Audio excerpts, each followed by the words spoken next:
Hello everyone, welcome to our channel. బంగాళాఖాతంలో కొనసాగుతున్నటువంటి ఉపరితల ఆవర్తన ద్రోణి మరొక అల్పపీడనం ఏర్పడే అవకాశం. ఎడతెరిపి లేకుండా కురిసిన వర్షాల దాటికి పొంగి పొర్లుతున్నటువంటి నదులు, జలాశయాలు, హైదరాబాద్ వ్యాప్తంగా మూసి అల్లకల్లోలం. వివరాల్లోకి వెళ్లి ఏ జిల్లాలో ఎన్ని రోజుల పాటు వర్షాలు పడతాయో తెలుసుకునే ముందు మీరు ఇంకా మన ఛానల్ కనుక సబ్స్క్రైబ్ చేయనట్లయితే వెంటనే సబ్స్క్రైబ్ చేయండి. ముఖ్యంగా ఇవాళ రేపు కూడా నాగర్ కర్నూల్, మహబూబ్ నగర్, నారాయణపేట్, నల్గొండ, గద్వాల్, వికారాబాద్, రంగారెడ్డి, సంగారెడ్డి, వనపర్తి ప్రాంతాల్లో అతి భారీ వర్షపాతం నమోదవుతుంది.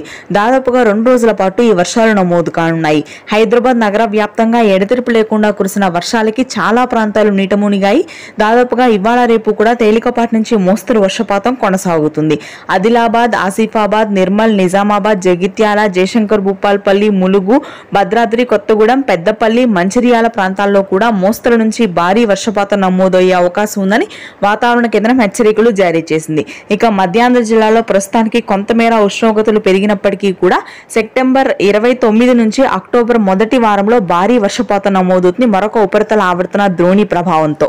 గుంటూరు, కృష్ణా, ప్రకాశం, నెల్లూరు భాగాల్లో భారీ వర్షాలు. తిరుపతి, చిత్తూరు, కర్నూలు వ్యాప్తంగా మోస్తరు నుంచి భారీ వర్షపాతం ఈ రోజు రాత్రికి ఉంటుంది. Thanks for watching.